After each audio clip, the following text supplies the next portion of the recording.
Hare Krishna. Sejam todos bem-vindos e bem-vindas nessa aula da Bhagavad Gita, como ela é, aqui do Rio Bhakti Center. Meu nome é Shri Rajasundar Das e vamos, enfim, hoje eu vou tentar dar essa aula Bhagavad Gita, capítulo 3, verso 9. Vamos lá, eu vou ler aqui, vou tentar ler o sânscrito e depois a gente acompanha palavra por palavra. Tinha que falar mais alguma coisa? É a primeira vez que eu faço uma live ou no Instagram. Ok. Eu vou ler aqui devagarzinho. Yanartha karma no nyatra lokoyan karma bandhanaha adartan karma kaunteya mukta sangha samarchara. Então vamos lá, palavra por palavra. Niyatam, prescritos. Kuru, não, estou lendo o verso errado, desculpa. Yagyartha, feito apenas em benefício de Yagya ou Vishnu. Karmanaha, do que trabalho. Anyatra, de outro modo. Lokaha, mundo. Ayam, este. Karma bandhanaha, cativeiro devido ao trabalho. Tá, dele, de Deus, Krishna. Artam, por causa de. Karma, trabalho. Kaunteya, ó filho de Kunti, Arjuna. Mukta Sangha, liberto da associação. Samachara, faz perfeitamente. A tradução do verso: deve-se realizar o trabalho como um sacrifício a Vishnu, Krishna. Caso contrário, o trabalho produz cativeiro neste mundo material. Portanto, ó filho de Kunti, executa teus deveres prescritos para a satisfação dele e, dessa maneira, sempre permanecerás livre do cativeiro. Vocês querem repetir? Sim. Então vamos lá. Yagya Artha, feito apenas em benefício de Yagya ou Vishnu. Yagya Artha, feito apenas em benefício de Yagya ou Vishnu. Karmanaha, Karmanaha, do que trabalho. do que trabalho. Anyatra, Anyatra, de outro modo. de outro modo. Lokaha, Lokaha, mundo. mundo. Ayam, Ayam, este. este. Karma bandhanaha, Karma bandhanaha, cativeiro devido ao trabalho. cativeiro devido ao trabalho. Tá, Tat, dele. dele. Artam, Artam, por causa de. por causa de. Karma, Karma, trabalho. trabalho.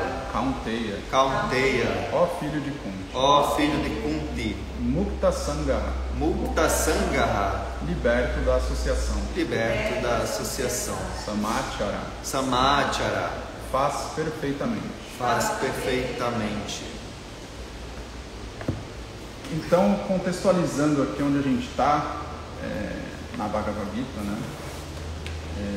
A Bhagavad Gita é enfim, não sei se as pessoas, tem gente assistindo que não conhece a Bhagavad Gita, mas a Bhagavad Gita é uma conversa, né? É um diálogo entre Krishna e Arjuna, entre um mestre e o seu discípulo, entre dois amigos, entre a suprema personalidade de Deus e o seu devoto, entre um quadrigário e um guerreiro. E como um diálogo, ele não é exatamente dividido em capítulos, né? Então, quando você está conversando com uma pessoa, você não fala, peraí que aqui tem uma marcação, a gente encerra esse capítulo agora, a gente vai para o outro. Então ele é muito mais fluido, né? Mas a Bhagavad Gita aqui, enfim, esse diálogo dividido dessas formas, a gente está aqui no capítulo 3. E o capítulo 1, Arjuna olha, ele está nesse campo de batalha, né? Ele está no momento decisivo ali para começar uma batalha entre duas poderosas famílias, dois poderosos exércitos. E nesse momento ele é colocado à prova ali, ele se encontra nessa situação muito difícil, né? Porque ele vê do outro lado, ele pede, enfim, para Krishna aproximar a quadriga do exército inimigo, e ele vê ali do outro lado parentes, irmãos, mestres, pessoas que ele admira, companheiros, pessoas com quem ele teve que lidar a vida inteira, enfim, pessoas que ele de fato gosta, mas que por algum motivo, por esse motivo, né, pelo motivo da guerra, enfim, eles estavam ali de lados opostos, né? E nesse momento ele tem uma postura de medo. Ele entende que lutar não faz sentido, né? E aí começa esse diálogo, né? Então Krishna, no capítulo 2, né, na segunda parte desse diálogo, Krishna explica para ele dá o famoso TLDR da Bhagavad Gita, né? Então ele dá todos os 700 versos da Bhagavad Gita ali em alguns poucos minutos, assim. E um ponto muito importante ali do que ele diz, né, nessa parte anterior, é para Arjuna que ele não deve se preocupar com os efeitos da guerra, né, de matar os seus queridos ali, os seus entes queridos, os seus mestres, os seus amigos, porque na verdade nós não somos esse corpo, né? Então o corpo é simplesmente um veículo para o que nós somos, que é uma alma espiritual, que ela é eterna e ela não pode ser destruída. Então, se ela não pode ser destruída, não faz sentido essa lamentação dele. E que, entendendo tudo isso, né, que se a mente, utilizando a mente para compreender para compreender essa questão, ele precisa então agir, porque através dessa compreensão, através da mente, ele vai controlar esses sentidos e através disso ele vai conseguir executar ali o que ele precisa executar. E aí a gente chega nessa terceira parte, nesse terceiro capítulo, onde Arjuna começa basicamente dizendo, né? E é um questionamento ali, é um enfrentamento, uma tentativa de concluir o que Krishna acabou de falar para ele. Se a mente é superior aos sentidos, e aí esse trabalho frutivo, né? O trabalho frutivo aparece muito na Bhagavad Gita e na consciência de Krishna aqui dentro do movimento. O Prabhupada fala muito isso. Enfim, os Vedas falam muito sobre isso.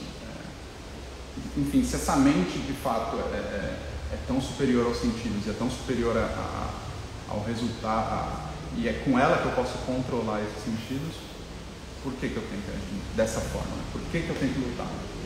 E é nesse momento de desespero que Krishna começa ele descreve aqui mais ou menos do verso 3 aqui até o verso 8, ele começa a explicar Karma Yoga, né? Então, que é esse capítulo que a gente está. E Prabhupada, ele diz, né, a gente fala muito sobre Karma Yoga e sobre o trabalho frutivo, né? Tem uma entrevista de Prabhupada, uma participação dele numa entrevista de rádio, e uma pessoa liga e pergunta, né, se karma faz parte do movimento para a consciência de Krishna, né? Se existe espaço para falar de karma ali. Prabhupada diz que sim, karma nada mais é do que trabalho. Assim como a gente trabalha para receber um salário, quando você trabalha, você recebe esse salário. Similarmente, no mundo material, tudo que a gente faz, qualquer trabalho que a gente faça, a gente vai receber uma recompensa. Ela pode ser boa ou pode ser ruim, né? Pode ser um karma bom ou um karma ruim. Karma por si só, no Ocidente é muito comum a gente falar karma e a gente associar uma coisa negativa e ruim imediatamente, mas tudo é karma, né?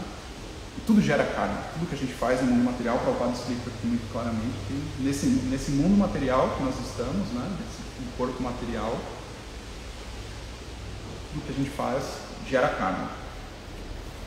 O trabalho bom gera um karma bom, e aí no final, a analogia que a gente usou aqui semana passada, algumas semanas, é do cartão de crédito, né? Então, do crédito em si. Você pode ter um crédito bom, você vai acumulando e, enfim, nesse processo morre-se, abandona-se um corpo material e assume-se um outro corpo material. Quanto melhor o seu crédito, melhor a sua forma, né? Melhor a forma como você vai conseguir lidar com essa existência material até conseguir sair dela.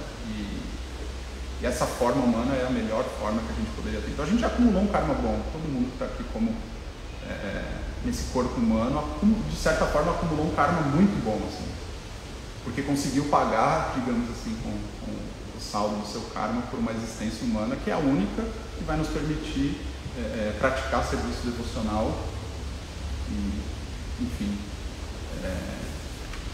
chegar na consciência de Krishna. E antes de ler aqui o significado de Prabhupada, só para a gente conseguir contextualizar o que está acontecendo, né? Arjuna, ele não é tolo, né? Não é à toa que Krishna se torna o seu quadrigário, né? Se torna o seu amigo pessoal, ele se torna o seu mestre espiritual e passa a te servir de uma certa forma, né? Então, assim, Arjuna é elevadíssimo. Arjuna está ali para cumprir um dever que não é só lutar, né? Mas é proporcionar esse diálogo com Krishna para que a Bhagavad Gita de fato fosse falada e a gente tivesse acesso a esse conhecimento através dela, né? Arjuna sabe que ele tem que lutar.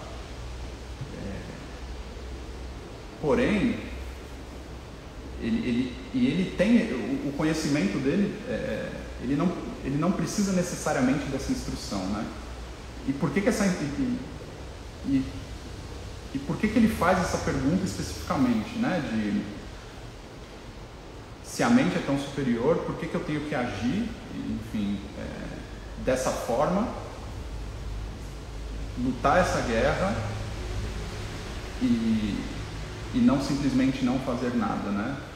O que ele gostaria de fazer nessa situação, né? O que ele dá a entender é que ele gostaria de não fazer nada. Porque no Mahabharata é dito Karmanaha Buddhyate Jantuhu. Jantuhu são as entidades vivas, né? Todas as entidades vivas. Mas na prática, os seres humanos, né? Quem consegue de fato entender e assimilar, absorver o conhecimento. Karmanaha, quando essas entidades vivas trabalham, karma, quando elas executam alguma coisa. Bhadyate, elas ficam presas nesse ciclo de nascimentos e mortes, nesse ciclo kármico. Então, ele sabe que agir, que trabalhar, gerar karma, ainda que seja um karma bom, ele nos mantém aqui. E o Mahabharata, e a Bhagavad Gita está ali no meio do Mahabharata. Então, Arjuna sabe disso, ele ouviu isso sendo falado, ele tem acesso a esse conhecimento. Então, o questionamento dele vem disso, né? Então, por qual motivo Krishna quer que ele lute? E aí a gente entra nesse verso, né? Vou ler aqui o verso de tradução de novo e a gente vai ver o significado. Então, ele sabe que trabalhar, que gerar trabalho, que agir nesse mundo material nos prende ao mundo material. E Krishna diz: você tem que agir. E Arjuna, sabendo que a ação nos prende, faz esse questionamento. E esse verso, Krishna é quem está falando, ele diz: deve-se realizar o trabalho como um sacrifício a Vishnu. E sacrifício aqui não é nada muito... E também não é o conceito ocidental de uma coisa, nossa, super pesarosa, super difícil, uma coisa que é ruim, uma coisa que você não quer fazer. E sábado passado eu fiz uma viagem, eu fui até a Ecovila Govardhana, fui visitar o Maharaj, e no final ele falou: obrigado por ter feito esse sacrifício de dirigir até aqui. Assim, pra mim foi tranquilo. Eu peguei estrada várias horas, mas eu fui escutando a música, eu fui cantando uma mantra e a estrada vazia. Então, assim, é simplesmente um trabalho então o sacrifício é nesse sentido de tudo que você for fazer, faça dedicado a Vishnu, dedicado a Krishna, né? A suprema personalidade de Deus. Caso contrário, o trabalho produz cativeiro nesse mundo material. Então essa ideia aqui, né, de Karmanaha Vadayate Jantuhu, que o trabalho nos prende a isso, a esse ciclo kármico, é um trabalho que você não realiza como uma oferenda, como um sacrifício, como um serviço devocional, né? Então, o trabalho produz cativeiro neste mundo material, caso ele não seja realizado como sacrifício a Vishnu. Portanto, ó filho de Kunti, executa os teus deveres para a satisfação dele, e dessa maneira sempre permanecerá livre do cativeiro. O significado dado por A.C. Bhaktivedanta Swami Srila Prabhupada. como todos têm de trabalhar, até mesmo para a simples manutenção do corpo, os deveres prescritos para uma posição e qualidades sociais específicas são estipulados de maneira tal que se possa cumprir esse propósito. Yagya indica o Senhor Vishnu, ou execuções de sacrifício. Todas as execuções de sacrifício também se destinam à satisfação do Senhor Vishnu. Os Vedas prescrevem Yagno Va Vishnu. Em outras palavras, cumpre-se o mesmo propósito, quer alguém execute os yagyas prescritos, quer sirva diretamente o Senhor Vishnu. A consciência de Krishna é, portanto, a execução de yagya como se prescreve neste verso, ou seja, como um sacrifício a Vishnu.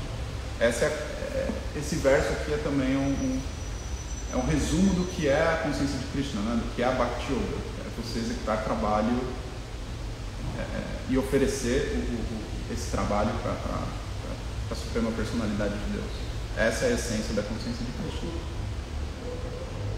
A consciência de Krishna é, portanto, a execução de yagya como se prescreve neste verso. A instituição Varnashrama também visa a satisfazer o Senhor Vishnu.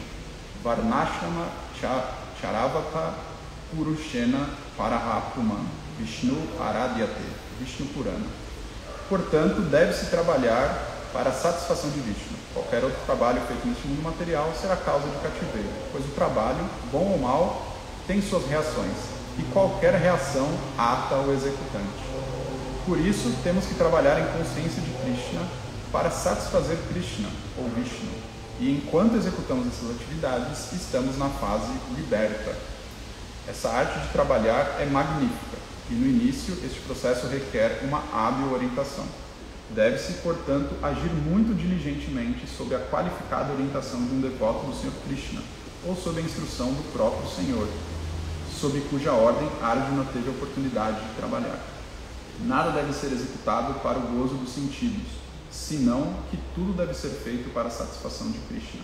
Esta prática não só nos salvará da reação do trabalho, mas também nos elevará pouco a pouco ao transcendental serviço amoroso ao Senhor, o único meio que pode promover-nos ao reino de Deus.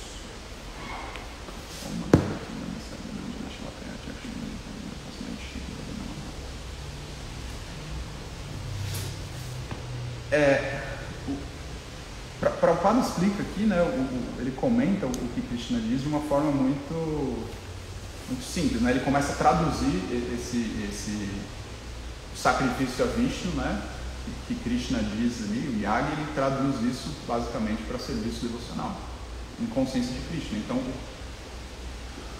tudo que a gente faz aqui, na prática, é trabalho, é karma, e em teoria nos prenderia a esse ciclo, esse mundo material, esse ciclo de nascimentos e mortes. Porém, ele diz aqui que o trabalho em consciência de Krishna, ele nos coloca, quando a gente faz atividades em consciência de Krishna, né, para satisfação de Krishna, estamos na fase liberta. Então esse trabalho ele não gera karma, ele não nos prende ao mundo material. Então atuar na consciência de Krishna é a posição mais segura que a gente tem nesse mundo material e nessa existência, né, que é a única existência que pode nos tirar daqui. Então aproveitar isso é essencial. Então Krishna começa a descrever o conceito de Karma Yoga. E eu sempre tive muita dificuldade em entender Karma Yoga, porque karma não é algo que a gente quer, né? A gente não quer gerar karma. Enfim, o conhecimento que Arjuna tem ali é que karma nos prende a esse mundo material. Então por que Krishna está falando de Karma Yoga? Tem a distinção aqui, ela é bem sutil, porque Krishna não está falando simplesmente de Karma Yoga, ele está falando de Nishkama Karma Yoga. Então, karma é o trabalho, kama a gente poderia traduzir como prazer, desejo e desfrute, e Nishkama é a negação desse prazer, desse desfrute, né? Então, é realizar o trabalho de uma forma que você não se sinta o proprietário do fruto daquele trabalho, né? do resultado daquele trabalho. Esse trabalho não está sendo executado para mim, esse trabalho está sendo executado como uma oferenda para Krishna, né? Como um sacrifício a Vishnu, como um serviço devocional. Então, quando a gente está falando aqui de Karma Yoga, a gente está começando a falar de Krishna, né? Está começando a falar de Nishkama Karma Yoga, né? É karma É Karma Yoga sem o interesse, né? Então é o trabalho sem esse interesse. E na própria Gita, mais para frente, Krishna vai... Isso é explicado, né? Acho que é um verso que a gente estava recitando ontem aqui, né? No Bhagavad Gita, no 5.29. Quem tinha que memorizar esse verso? Bhaktaran Jagatapasam. Eu tenho ele aqui, mas a tradução está em inglês, mas Bhaktaran Yagnatapasan Sarvaloka Maneshwaram Suhridan Sarva Bhutanan Gnatva Man Shantin Richati. Uma pessoa que completamente se... Eu vou pegar de português para não inventar na tradução. Deixa eu pegar. Mas é fácil quando a gente entende e não precisa traduzir, tipo, é bem diferente. Então, para não falar que eu inventei. Quem tem plena consciência de mim, conhecendo-me como beneficiário último de todos os sacrifícios. Então, Prabhupada diz ali, né, que Yagya significa Vishnu, ou Krishna, né? É um outro, e que ele é o beneficiário disso. Ele diz no significado do verso que a gente está lendo, né, do 3.9. E aqui no 5.29, o próprio verso diz isso, né?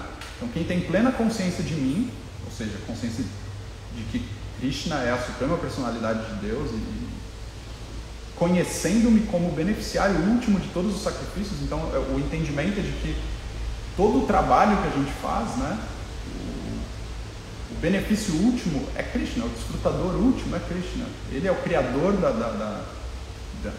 do mundo, não só do mundo material, mas enfim, do mundo espiritual e de todos os planetas celestiais e de toda a energia material e de todas as entidades vivas. É dele que tudo emana, é para ele que tudo retorna. Então, entendendo isso, que tudo que é feito, em última instância, ele é o beneficiário disso, de todos os sacrifícios e austeridades, o Senhor Supremo de todos os planetas e semideuses, e o benfeitor e bem-querente de todas as entidades vivas, fique em paz em relação das aflições e das misérias materiais. Então é uma corroboração de que Yagya, ou de que todos os trabalhos, e que todo o trabalho feito tendo Krishna como objetivo, né, como alvo, como nosso... para quem você dedica aquilo, então essa pessoa, né, ela fica em paz em relação às aflições e às misérias materiais, simplesmente porque ela está agindo numa plataforma liberta, espiritual, não gerando karma, e sabendo que esse trabalho é o trabalho que vai ajudá-la a subir os degraus ali para sair, enfim, dessa existência, né? Tem um comentário de Prabhupada durante uma aula do Bhagavatam, que ele fala que a fórmula mais simples e a mais elevada de todas é entender que Krishna é o beneficiário de todas as atividades, então, de tudo que a gente faz. Quando a gente entende isso, nós deveríamos oferecer esse trabalho, né, todo esse trabalho, esse serviço transcendental para Krishna, porque ele é o Senhor de tudo. E tendo esse entendimento de que esse é o sacrifício que é preciso fazer, a coisa fica muito simples. Especialmente nesse momento que a gente vive, né? A gente fala bastante de Kali Yuga. E o que é Kali Yuga? É o momento que a gente está inserido no cosmos, na existência. E em Kali Yuga, e Prabhupada continua, né, nessa descrição, dizendo que em Kali Yuga não é possível realizar nenhum outro tipo de sacrifício que não seja agir de maneira transcendental, oferecendo o resultado disso para Krishna. Simplesmente porque não existe potência para realizar nenhum outro tipo de sacrifício. No Chaitanya Charitamrita, o Sr. Chaitanya diz, né, tem 5 coisas que são proibidas em Kali Yuga, né? E aí eu trouxe isso, eu amarrei com uma fofoca pela metade que eu contei ontem. E uma dessas 5 coisas é que nem mesmo a instituição de sannyasa é permitida em Kali Yuga. É um sacrifício que é tão difícil que nós não temos potência nesse momento para executar isso. E a gente fala, pô, mas como isso, né? Prabhupada é um sannyasi, e a ISKCON tem muitos sannyasis, né? E Prabhupada explica essa diferença, né? Não só Prabhupada, né? O próprio verso no Chaitanya Charitamrita explica isso. Que eu não coloquei o número do verso aqui, mas eu vou colocar. Depois eu coloco nos comentários aqui da live. Ele diz que a instituição sannyasa, como ela é descrita, né, no Varnashram, nos Vedas, ela é chamada de Karma Sannyasa. E de que esse princípio de sannyasa é de você abrir mão de todo esse karma, né, de todo esse trabalho, e que isso simplesmente não é possível. Mas que na nossa linha, né, dentro do Vaishnavismo, né, dentro da consciência de Krishna, os sannyasis, eles são tridandi sannyasis, né? Isso significa que eles oferecem como seres vivos, né, como almas espirituais, como entidades vivas, eles oferecem o seu corpo, a sua mente e as suas palavras ao serviço de Krishna. E dessa forma eles conseguem atuar nessa plataforma espiritual livre de karma e conseguindo executar esse sacrifício, né? Então essa é muito interessante. Que eu não vou citar quais são as outras 4 coisas aqui, depois vocês podem procurar, assim, acho que pode um pouquinho desse pouco.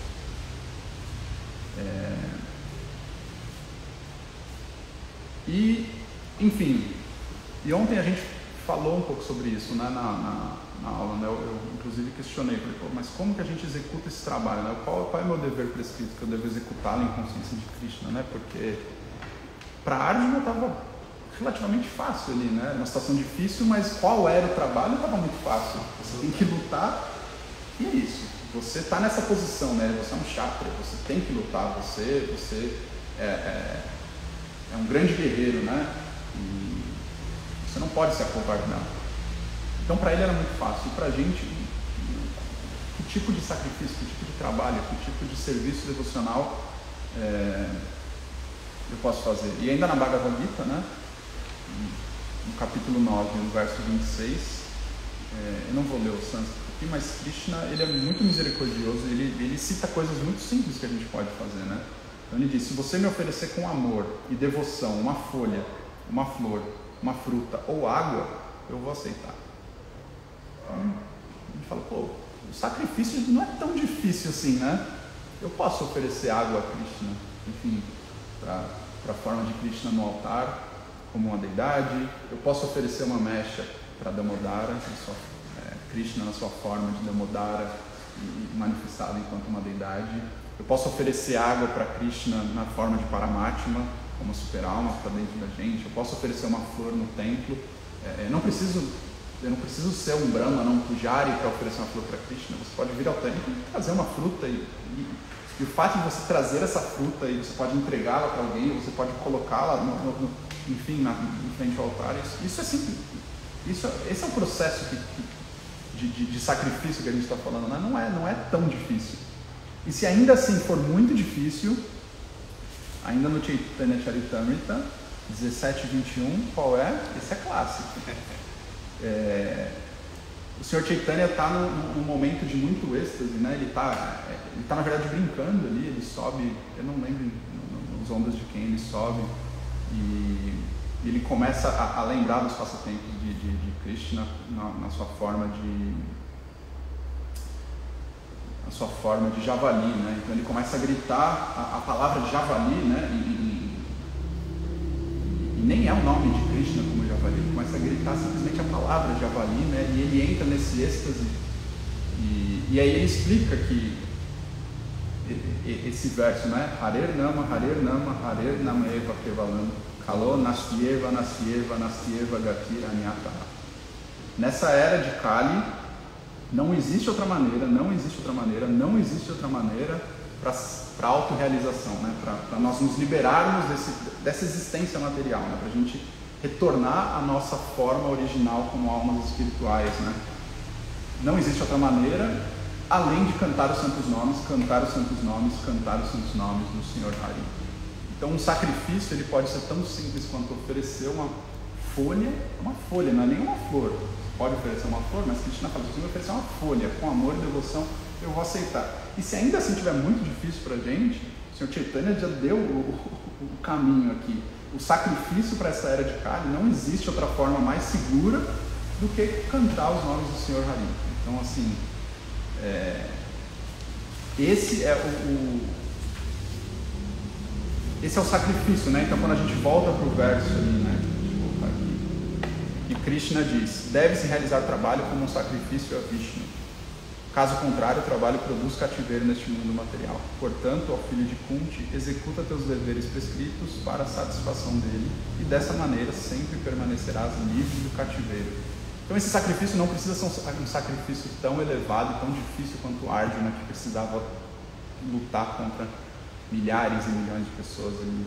Ele pode ser um sacrifício de um copo d'água, uma folha, uma flor, ou como o Sr. Chaitanya trouxe o sacrifício da era, cantar os santos nomes de Krishna. Hare Krishna, Krishna Krishna, Hare Hare, Hare Rama, Rama Rama, Hare Hare. Então é isso. Não sei se tem perguntas, se vocês têm comentários, e desculpem o nervosismo. Acho que eu até passei 2 minutos do tempo. É isso, gente. Esse é Krishna explicando para Arjuna como agir, né? E por que agir e de que forma agir para não continuar preso nesse cativeiro material e ainda assim executar as tarefas mundanas do dia a dia, né? Um exemplo clássico de sacrifício, né? Acho que tem mais para frente ou um pouquinho mais para trás, o Prabhupada explica, né, que a gente precisa comer. E o ato de você preparar uma refeição, preparar essa boa, né, oferecer isso para Krishna e depois tomar a prachada, né? A gente fala prachada, né? Eu vou fazer uma prachada. A gente não faz uma prachada, né? A prachada é misericórdia, né? Então, assim, literalmente os restos do alimento que foi oferecido a Krishna, né? A misericórdia dele ali pra gente, é isso. Então, uma atividade tão simples quanto essa, né? Então você cozinha pensando em oferecer esse trabalho de sacrifício para Krishna, e eu vou tomar um copo d'água, eu vou oferecer água a Krishna. Então, os mesmos desejos que nós temos, assim, de uma forma mais elevada, Krishna tem, a gente pode reciprocar e trocar com ele dessa maneira, né? Então não precisa ser nada muito absurdo, né? Limpar a sala do templo pode ser um exercício, um sacrifício, cantar sua japa, assistir a aula, dar uma aula, tocar, enfim, acho que tudo tem espaço para um monte de atividades e sacrifícios. Mas o maior de todos, como já disse o Sr. Chaitanya, Hare Nama, Hare Nama, Hare Nama, Eva Kevalam, Kalo Nastieva, Nastieva, Nastieva, Gatinanyata. Hare Krishna, muito obrigado. Valeu, não sei se você já acabou a live, não. Tá rolando. Não sei se tem perguntas. O pessoal não fez pergunta, mas tem uma pergunta para fazer. Pode fazer. A gente está em Kali Yuga, como você falou, né? Nesse momento atual da existência. Tá dado. Estamos em Kali Yuga, mas, como você falou, né? O processo oferecer uma água, oferecer uma fruta, assim, diretamente, assim, uma coisa muito, muito direta, assim. Como entender? A gente está em Kali Yuga, mas faz assim, um serviço, né? Faz uma atividade, uma ação, karma, que é algo assim muito direto, assim, oferecer uma água, oferecer uma fruta, oferecer, assim, parece muito, assim, uma disparidade muito grande, né? Não entendo. O meu entendimento, tá? Sim. É que assim, a gente não tem nem olhos e nem a capacidade de fato atingir Krishna diretamente, né? O passatempo, né, de Mãe Yashoda ali, quando Krishna come terra e ela vai tirar a terra ali da boca dele, vai abrir a boca dele e vê ali a manifestação, né, toda a manifestação cósmica e tudo mais, e ela fica ali, e Mãe Yashoda tá muito acima da gente, assim, mas tá muito assim, e para ela ver aquilo é uma coisa chocante, difícil de lidar, né? imagina pra gente não tem olhos para Krishna, né? Então e Prabhupada fala isso aqui no verso, né? No significado, desculpa. Que para a gente executar esse sacrifício para Vishnu, a gente precisa estar sob deve-se, portanto, agir muito diligentemente sob a qualificada orientação de um devoto do Senhor Krishna. Então, assim, quando a gente...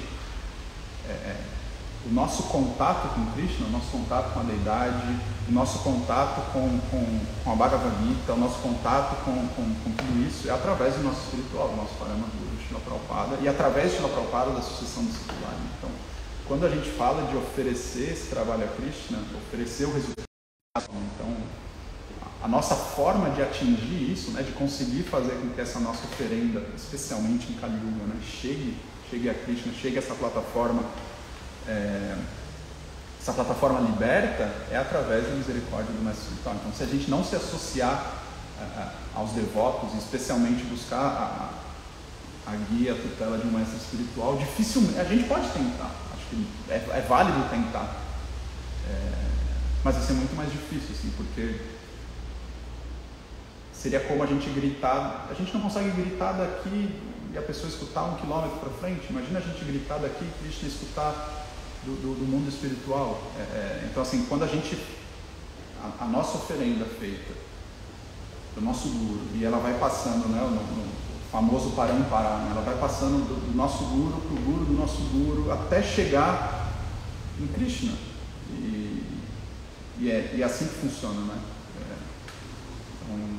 Então, o meu entendimento é esse, né? Que a forma como a gente tem de fazer isso em Kali Yuga é através do Mestre Espiritual. E esse processo foi dado por Krishna, foi dado pelo Senhor Chaitanya, através da sucessão discipular e chegou até a gente, né? Então, o caminho, a gente tem um caminho muito seguro, né? Então, essa linha, essa fibra ótica, né? Ela já está estabelecida, né? De um ponto ao outro. Então, se a gente conseguir usar o meio certo, a gente Krishna vai receber, né? Porque para Krishna os seus devotos são muito queridos, né? Eu tinha até esquecido uma vez, eu tinha lido, acho que foi uma citação de Prabhupada mesmo, falando que quando a gente recita o mantra do Guru antes de oferecer, na verdade a gente não está oferecendo, a gente está pedindo autorização, pedindo permissão para poder se conectar, para poder oferecer aquela boga, né, para Krishna, e depois que a gente canta, né? Namo Mahavadanyaya Krishna, Namo Brahmaya Devaro. E realmente, assim, interessante, muito. Não tem como, né? A importância da sucessão discipular é essa, né? Porque o conhecimento, não só para a gente entender que o conhecimento vem fidedigno, né? E de que ele é inalterado em sua essência, né? Às vezes ele vai mudar em forma, né? Na época de Prabhupada nós não tínhamos vídeos, não tinha YouTube, então às vezes a forma muda um pouco, mas a essência é a mesma.